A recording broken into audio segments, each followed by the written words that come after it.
Before the crown ever touches his head, Prince George is already learning how heavy it is. But no one expected a moment so raw it would leave even palace staff in tears.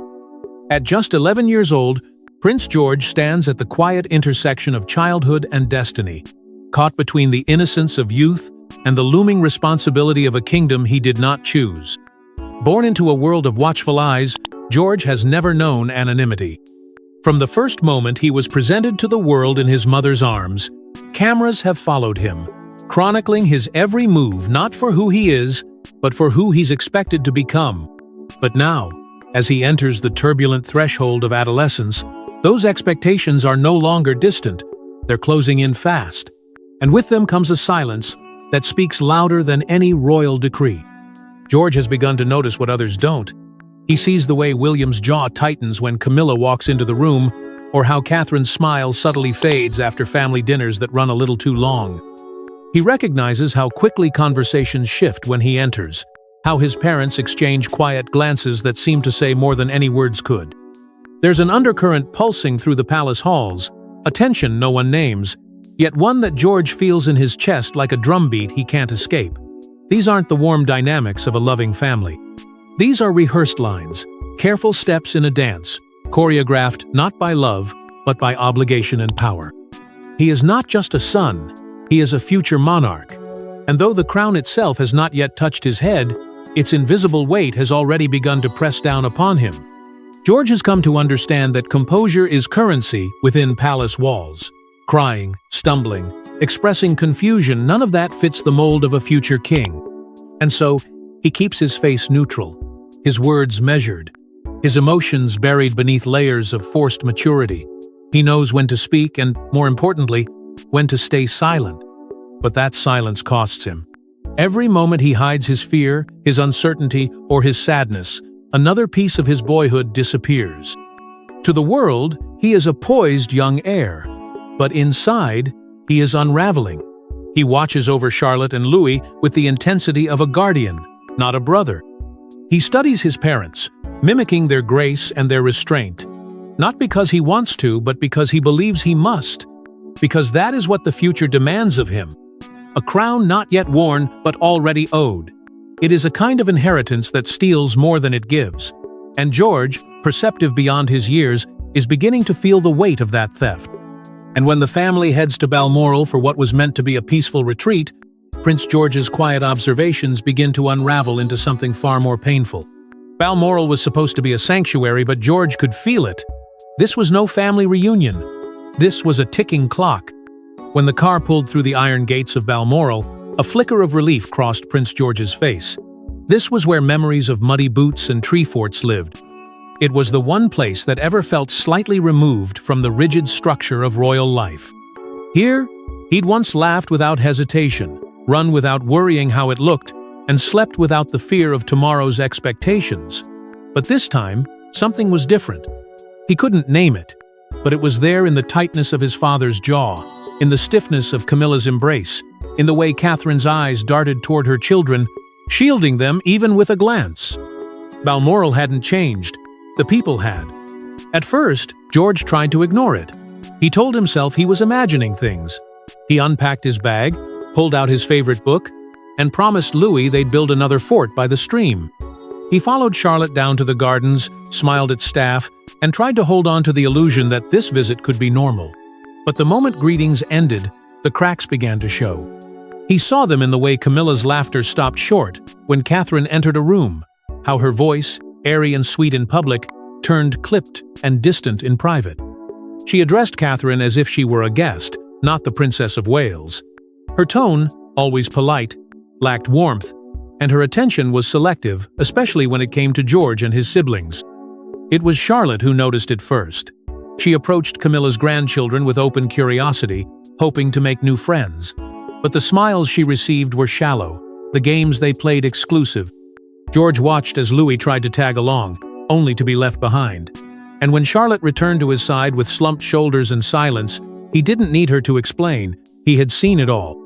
He had seen Camilla's soft approval of her grandchildren's subtle dismissals and the way her gaze glazed over when Louis called out to her.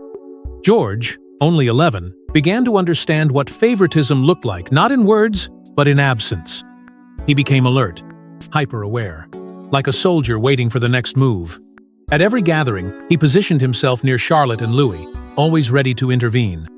He guided Louis toward kinder company, distracted Charlotte when her patience began to fray. No one had asked him to do it. There was no briefing, no instruction, just instinct. It was as though an invisible switch had flipped, and George had appointed himself their silent protector. Not because he was told to, but because he felt he had to. Because someone needed to step into the growing void of safety, and George, even as a child, sensed that the grown-ups weren't going to do it. He wasn't a boy on holiday anymore. He was a sentinel, watching, measuring, and shielding. Every room became a chessboard, every conversation, a veiled threat. And every smile from Camilla, something he couldn't quite trust. This wasn't what Balmoral was supposed to be, but the mask was slipping. And George, with eyes far older than his years, was watching it fall. But it wasn't until the Rose Garden incident that George truly saw how cruel silence could become. What George witnessed among the roses would change the way he saw his family and himself forever. He hadn't gone there to hide. The Rose Garden had always been a quiet corner of escape for George, a rare space untouched by ceremony or command. It was never off limits, yet somehow always forgotten. That afternoon, his feet led him there without thought, pulled by the heaviness in his chest that no child should have to carry. The air was still, the estate strangely hushed. For a fleeting moment, he allowed himself to believe this was peace. But peace, he would learn, is not just the absence of noise, it's the absence of cruelty. And cruelty had followed them to Balmoral. Just beyond a wall of hedges, George spotted Louis crouched near a rosebush, utterly absorbed by a butterfly. It was a moment so innocent, so pure, it nearly shattered the gloom. But then came a voice. Sharp, dismissive, too grown for the mouth that carried it. Camilla's eldest granddaughter stepped into view, arms crossed, her tone dripping with superiority. What she said next didn't just cut it, poisoned. Everyone says your mummy's just pretending to be queen. She'll never be like Diana. Even my grandpa says so. The words hit George like a slap, but Louis stood frozen, blinking as though the insult hadn't fully landed yet. He wasn't old enough to understand the politics, but he understood the tone. And in that tone was venom. The kind of venom no child should know. George's breath caught. Every instinct screamed at him to leap from behind the hedge, to shield his brother, to defend his mother's name. But something held him back. A fear not of physical harm, but of what it meant to make noise in a family built on silence. Would speaking out cause more damage? Would it draw a line he couldn't cross back over? In that split second of hesitation, Louis broke. His lower lip trembled, and he turned and ran, tears already falling, his small frame darting toward the main lawn like a wounded animal. George remained rooted to the spot, shame boiling beneath his skin. Camilla's granddaughter smirked and skipped away, completely unbothered, as if she hadn't just shattered something sacred. She didn't even glance back. George stood there, the garden spinning, his fists clenched, not from rage but from helplessness. He had failed, not just as a brother, but as the protector he had silently sworn to become. He had witnessed a quiet cruelty that none of the adults would ever acknowledge, and he had done nothing, not out of indifference but out of fear. The kind of fear that is born in palaces and perfected over generations. The fear of breaking protocol, the fear of being inconvenient, the fear of being seen. Later, he would hear his mother's voice, soft and pained, comforting Louis. He would see her kneel and hold him close. But George would not approach. Not then. Because beneath the guilt lay something even more disturbing. The growing awareness that this wasn't an isolated moment. It was a symptom of a deeper rot hiding beneath the royal facade. But it wasn't just Louis who felt broken. It was the beginning of George's internal collapse, and no one noticed. He was supposed to be the protector. But in that moment, George realized even princes can feel helpless. The hours after the Rose Garden incident stretched endlessly, dragging with them a silence that felt heavier than any royal title ever could. George didn't speak.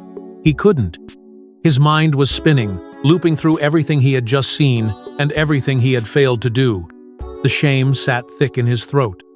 He wanted to find Louis, to explain, to say sorry, but instead, he wandered the estate in a daze until he stumbled upon Charlotte beneath the old sycamore tree. She didn't look up. She didn't need to. She knew he'd come. She always did. Charlotte sat still, her fingers fidgeting with the hem of her dress, her eyes downcast and distant. She had seen enough that day, enough to know something was broken. George sat beside her, silent. There were no royal duties here, no public smiles or straightened posture, just two children sharing the same unbearable truth. They didn't need to speak. Their fingers found each other and intertwined gently. It wasn't comfortable. It was solidarity. In their silence lived a question they were both too young to answer. What happens when the people meant to shield you stand by and let the storm roll in? In that moment, something shifted deep inside George. It wasn't just sadness. It was something colder, resentment. Not toward Charlotte, not toward Louis, but toward the life that had been written for him before he'd even spoken his first word. He began to truly see the invisible crown he'd been carrying all along, forged not of gold, but of expectation, silence, and sacrifice. It had been wrapped around his childhood like a chain, one he had accepted without resistance. Until now. Because now, he wasn't just a prince under pressure, he was a brother haunted by what he couldn't undo. He thought of his mother, the way she knelt in the grass with Louis, her voice a fragile blend of grace and pain. He thought of how she'd held him, not as a future king, but as her child wounded, confused, and needing her warmth. And yet, even in that moment of maternal strength, George saw the quiet breaking in her eyes. He recognized it because it mirrored his own. She carried the burdens of the crown with elegance, but not without cost. He knew then that no one escapes, not even her. His chest felt tight, not from tears, but from everything he refused to cry about, because someone had to stay strong, someone had to watch, to hold it all together, to make sure no one else fell apart. And so he wore that mask again, the one of quiet control. But behind that mask, the storm had already begun. Every breath felt like a question he couldn't ask. Every memory of Louis crying, of Charlotte sitting alone, became bricks on his back. This wasn't what a childhood was meant to look like, and yet, it was the only one he had. But the breaking point had not passed. It had only begun to rise inside him, silent and unseen. And as night fell on Balmoral, George's grief reached a boiling point, leading him to the place no one expected him to break. When a prince cries alone, the world doesn't hear it. But one royal staff member did, and what he found would shatter him. The evening air clung to Balmoral like a final warning, a stillness that wasn't peace but pressure. Pressure that had built all day, unspoken and denied, until it could no longer be contained. George didn't ask anyone for permission when he slipped away. He didn't leave a note, didn't tell Charlotte, didn't even look back. He simply walked, past the manicured hedges and ornate gates. Past the portraits of power that lined the halls. His feet carried him to the one place he knew no one else would go, the old stone courtyard tucked far beyond the family's usual path. And when he got there, something inside him gave out. He dropped to the ground and curled into himself, and for the first time in what felt like forever, Prince George wept. Not the silent kind, not the careful kind, but a raw, guttural sobbing that erupted from a place no crown could ever protect. He sobbed for Louis, for the look on his little brother's face when those words were hurled like knives. He sobbed for Charlotte, for her quiet confusion as the world around her shifted with politics she could never name. He sobbed for his mother, who carried heartbreak with elegance while the palace chipped away at her dignity.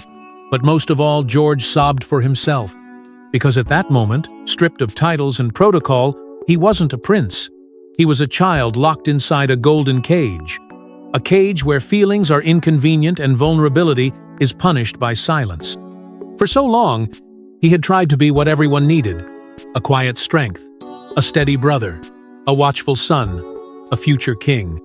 But sitting alone in that courtyard, George faced a cruel truth no one had asked how he was doing. No one had noticed the toll. And worse, no one had tried to.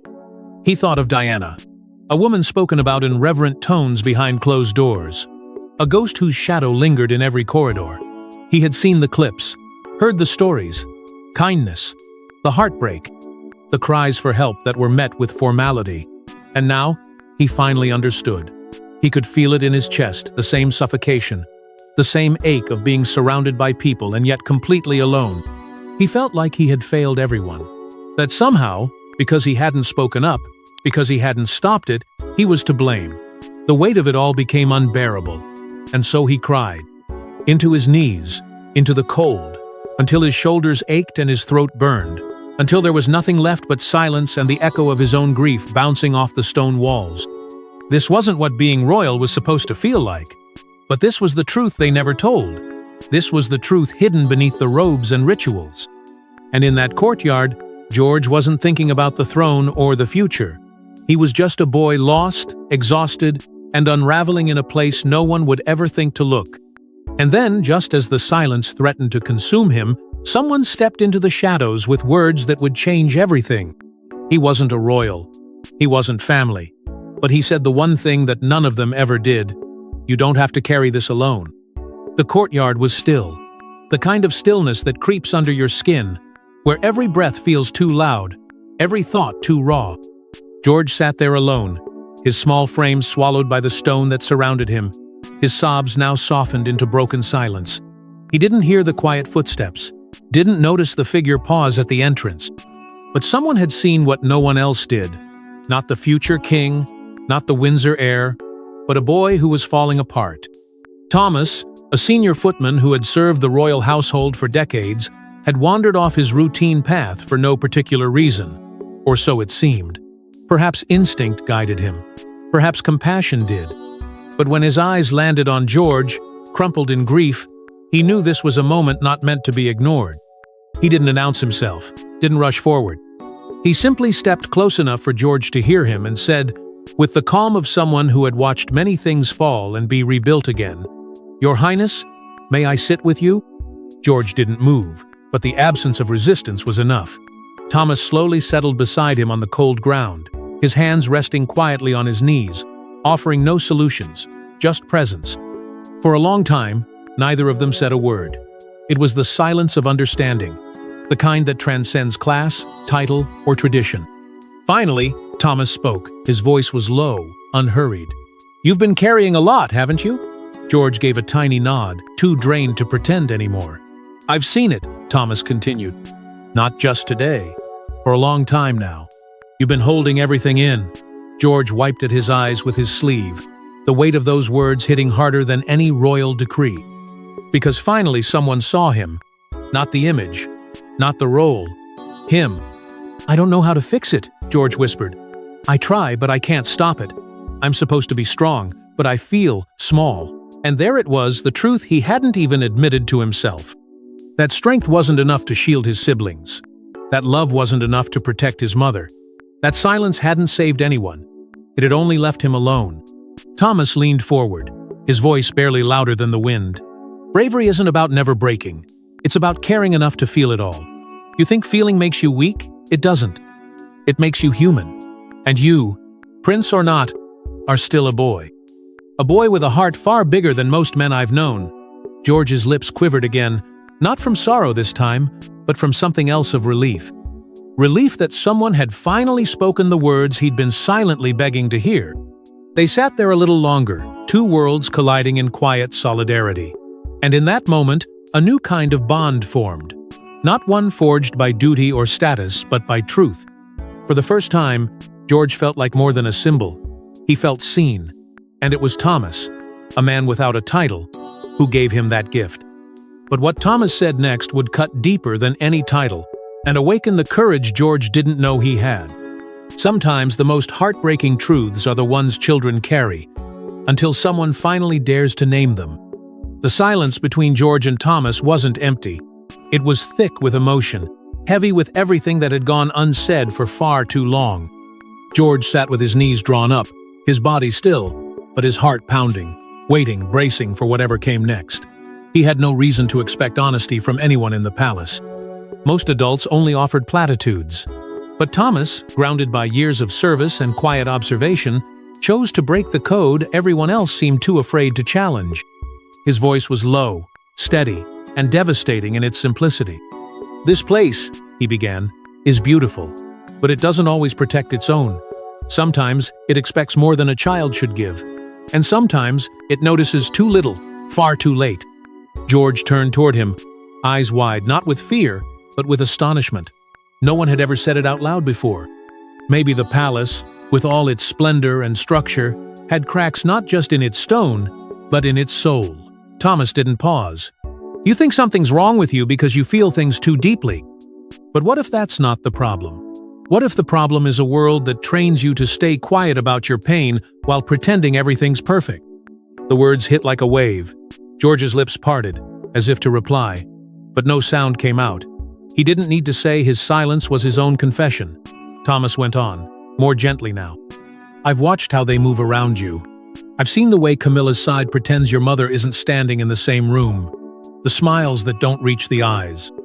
The celebrations where your family is present but never fully included. It's not in your head, George. You're not imagining it. And it's not your fault for noticing. It's your gift. Tears returned to George's eyes, but this time they weren't from confusion or fear. They were the release that only comes when someone finally puts words to the thing you were never supposed to say. He didn't just feel hurt, he felt validated. For the first time, someone was telling him that his experience was real, that what he saw, what he sensed, mattered. That his instincts weren't a weakness were the very thing that made him strong. I don't want to hate them, George murmured. I just don't understand why it has to be this way. Thomas sighed. Because power doesn't always come with kindness. And tradition, well, it can be a hard wall to grow up behind. But you, George, you're already seeing what most adults never dare to admit. That silence is not always noble. And feelings, no matter how inconvenient, are never wrong. George let out a long, trembling breath. He felt lighter, not because the burden had disappeared, but because now someone had helped him name it. The truth hadn't broken him. It had cleared the fog. And from that raw truth came something unexpected, not just sorrow, but strength. A young prince finally found his voice. He didn't need a crown to lead. That night, in the shadows of Balmoral, George made a vow no royal had ever dared. The courtyard, once filled with grief, now pulsed with something else: clarity. George sat still, his eyes tired but focused, his chest no longer heaving with the weight of unspoken sorrow. Instead, a quiet determination had begun to bloom. He turned to Thomas, who had said so much with so little, and finally spoke, his voice soft but steady. I want to change things. It wasn't a question. It wasn't even a dream. It was a decision born not of anger, but of a deeper truth he could no longer ignore. He didn't want revenge. He wanted restoration. He didn't want to fight back with cruelty.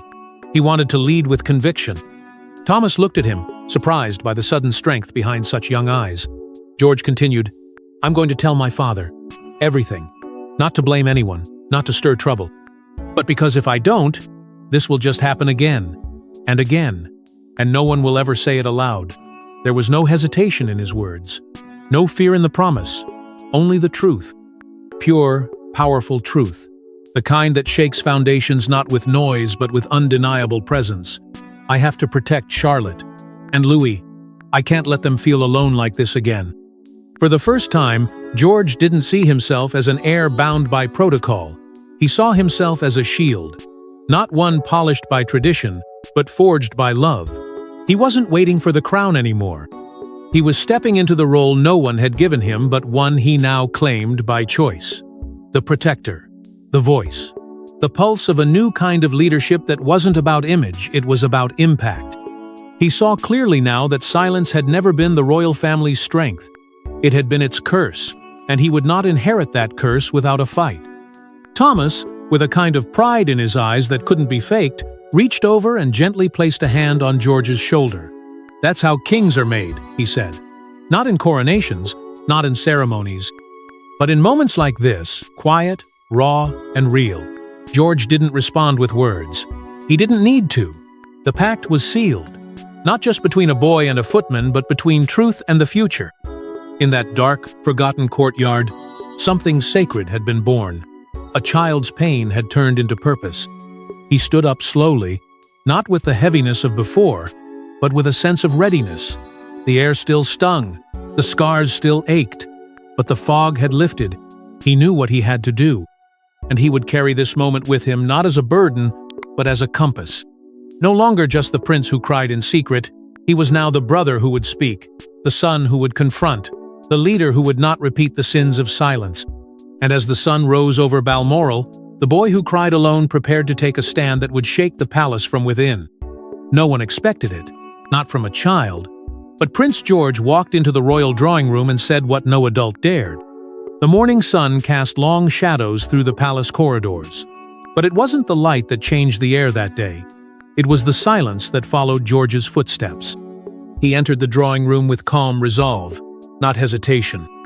A soft murmur swept across the gathering as senior members of the royal family turned to see the 11-year-old heir step forward with a presence far beyond his years. William stood near the window, speaking quietly with Charles. Catherine sat beside Charlotte and Louis, her expression composed, but her hands nervously entwined. And Camilla? She stood near the fireplace, surrounded by her grandchildren, unaware that the moment unfolding would turn the palace on its axis. George cleared his throat not loudly, but with clarity. "I have something to say," he announced. The room fell still. No one interrupted. There was something in his voice measured, steady, undeniable. George looked to his father, then back at the rest of them. What happened to Louis wasn't right. What was said about Mum wasn't right. And I saw it. I heard it. I watched Charlotte sit alone while others laughed at her. I saw Mum pretend she wasn't hurt, and no one said a word. Gasps were barely audible. Catherine's eyes began to shimmer with emotion. William's mouth tightened, then softened. But George didn't falter. He wasn't there to embarrass anyone. He was there to tell the truth. "I know I'm young," he said, "and I'm not supposed to say certain things. But if I'm going to be king one day, I need to start now. Charlotte and Louis should feel safe at family events. Mum shouldn't have to pretend she's okay when she's not. And I shouldn't have to stay silent just to keep everyone comfortable." He turned, just slightly, toward Camilla. His gaze was not accusing, but unwavering. "Maybe you didn't say the words yourself," he continued. "But when people around you say things like that and you don't stop them, it hurts, it divides us, and it makes us feel like we don't belong." Camilla's expression froze. For once, no carefully curated response came. Just stillness and perhaps recognition. Thanks for watching. Don't forget to like and subscribe, and we will see you in the next one.